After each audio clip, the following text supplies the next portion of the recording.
Hi everyone, in this tutorial I'm going to show you how to draw a collie in pastels. Now this video is going to focus on how to draw longer fur, but before I jump into that I do want to start with the eye first. Now my main aim at the moment is just to get the shape of that eye accurate, and then I'm going to start to put in my colour. Now you can see that the lower eyelid there, it looks bright white. I will be toning that down shortly, but anywhere where I've got a particularly bright highlight, whether or not it's in the top part of the reflection or any of the eyelid, I do want to put a layer of white down first just to make sure that I've got that as bright as required. We can always tone that down later on. Now what I then wanted to do is start working on the fur around the eye.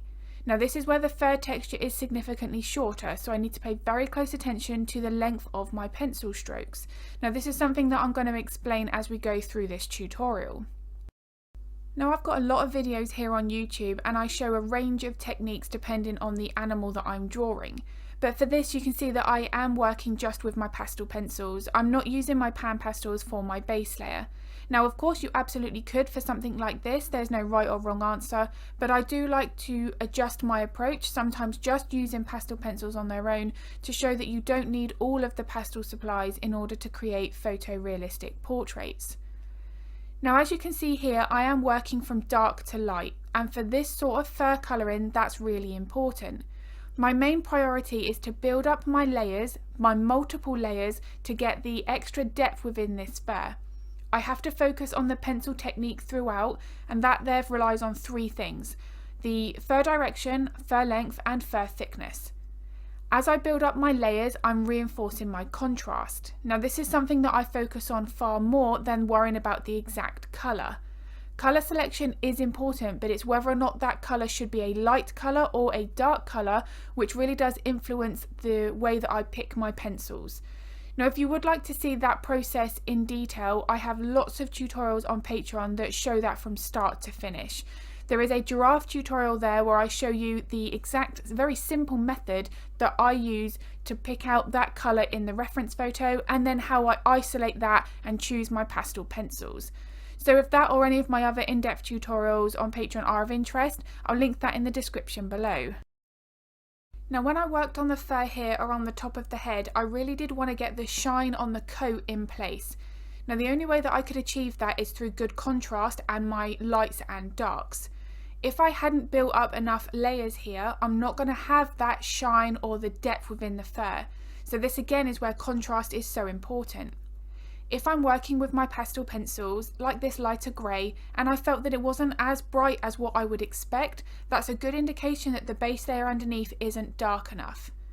Now she does have here a particularly bright highlight on the top of her head, so I don't want to go too dark with those base layers, but I do have to make sure I go dark enough in order for the additional highlighted layers to show up.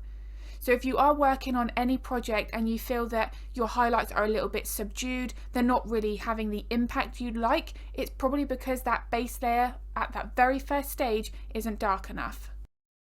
Now as I start to build up more of the fur here, really notice how I'm curving my pencil strokes to follow that fur direction. Now the fur direction is something that I talk about in all tutorials, both here on YouTube and on Patreon. The fur direction isn't random, it's following the underlying bone and muscular structure. So if I don't curve them over at the points where I am here, I'm not going to replicate the shape of her face accurately at all. So obviously that will then mean that the finished portrait won't look as much like that dog. So I do really study the fur direction closely. And now when I come to work on the ears where the fur is longer, I'm now lengthening my pencil strokes to get that fur texture looking natural with that variation. If I'd have kept my pencil strokes the same length as on the face, this ear is going to look very different. It would end up with something maybe like a Labrador's ear. Whereas collies have that longer fur texture on the ears and obviously then on the neck and the body. So I'm always looking to really closely watch that reference photo to see exactly where I need to be shortening or lengthening my pencil strokes. Now when it comes to the nose, again contrast is really important. So I want to be making sure that I'm mapping in my darks. This also helps to really block in the shape of that nose accurately. Just like when I work on the eye, I'll usually put in the nostrils first and the lower shape of that eye with that centre midline, which most dogs will have in that reference photo, and that gives me my three main points that I can work from. I then know that that nose is accurate, and all I have to do is then map in my lights and my darks and build up any of those reflections. Now, dog noses is definitely one of those elements that's a little bit more challenging, so I do have quite a few tutorials of different dog coloured noses available here on YouTube and of course on Patreon. So if that's of interest, I'll link a couple of those in the description below. Now, the bridge of the nose is yet again another area where the pencil technique is very important. This is where most of the time the fur is going to be at its shortest, so I really am shortening those pencil strokes here to replicate that difference in fur texture. Now here the layering process is the same. I'm working from dark to light. I'm really focusing on how fine my details need to be, which is another one of those important techniques to get right. The thickness of the pencil strokes is going to be determined by a couple of things. How we use that pencil and hold the pencil massively affects the sort of pencil stroke that's created. Now, because of that, it's something that I focus heavily in those real-time tutorials on Patreon. As I now upload all of my voiceovers while I'm drawing, I'm able to explain exactly all of these techniques in the moment. The pressure that's applied to the pencil is something that's going to really also affect how thick those lines are. So ideally at each stage we want to be using the least amount of pressure possible. That's going to help to maintain those fine lines, but it's also going to help to really reinforce that good pencil technique. If we're applying too much pressure to the pencil, it's harder to move that pencil and get that natural pencil stroke. So now as I start to work on the fur towards the side of the face, you can see how I'm starting to now lengthen my pencil strokes again.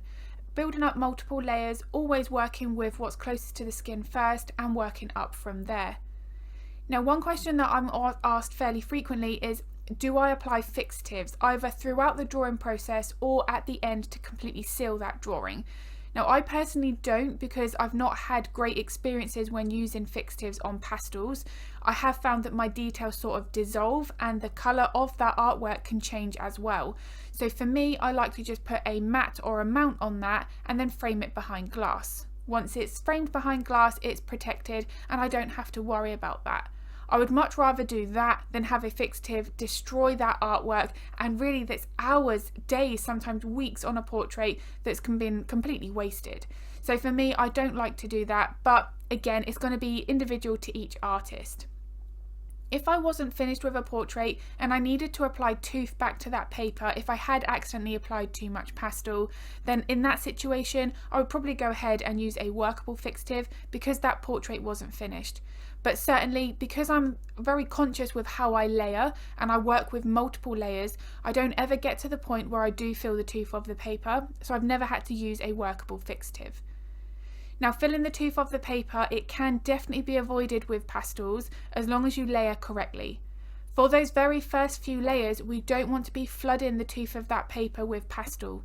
Sometimes when we're working at that stage, we can sometimes think, okay, I need to get this as bright or as dark as what I can see in the reference photo. I'm going to keep on adding more pastel and more pastel until that is closer to that reference photo. But that what we can see in the photo is what we need to be building up to with our pastel pencils. If we start doing that early on, we are definitely going to feel the tooth of the paper, and that's going to really limit those details and layers that we can put on top. So that layering process is something to be very conscious of. Now on to the longer fur. This is something where we have to be taking into account all of the pencil technique that I've explained so far and that layering process and contrast, and really make sure that no process is overcomplicated. The only thing that's different here is the pencil strokes and the length of those pencil strokes.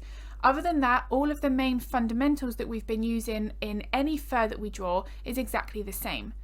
But we do sometimes have a bit of a tendency to overthink the longer fur texture because it does have a bit more of that ability to overlap other different sections.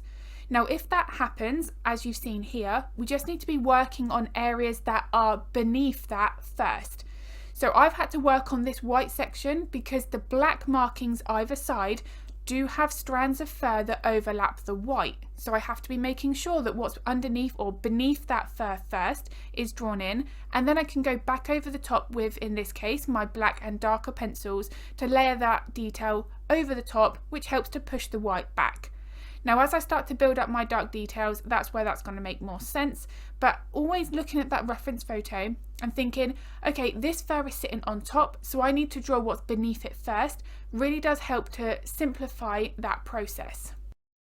Now when drawing longer fur in particular, we do need to be making sure that we're paying close attention to the pressure that we're applying to the pencil. You want to ease into the pressure and ease off of the pressure at every single pencil stroke so that you've got a little bit more of that longer, wispier fur texture. Now when it comes to building up white fur, this is something that I do focus on in many tutorials because white fur is quite challenging. We need to be making sure that we've still got the good range of tonal values, but that it doesn't look flat. So this is something that I do focus on my Patreon tutorials. Now on my Patreon tutorials, it really does focus on the pet portrait side of things. So for any of my members who do want to be taking on commissions of their own, there is a huge range of dog, cats and horses that they can then apply the tips and techniques that I share in those tutorials into their own work. So if any of my in-depth tutorials are of interest, then as I've mentioned, that is all linked in the description below. If you've got any questions about any of those tutorials, feel free to pop them in the comments. I'm more than happy to help if I can. Now here's a little close-up of Scarlett's portrait, and you can really see here how the fur direction, the thickness of my pencil strokes and the length of those pencil strokes have really impacted how three-dimensional this looks. So I do hope that this video has been useful. If it was, I would really appreciate it if you could give it a like and a thumbs up. It makes a huge difference to my channel, and I do upload 2 to 3 videos here to YouTube every week, so if you'd like to get notified of that content, then hit the subscribe and the bell button. If you do have any art related questions in any mediums, graphite, acrylics or pastels, feel free to pop them in the comments below. I'm more than happy to help if I can. I'm going to be uploading another video to YouTube in the next few days, but as always, thank you so much for watching.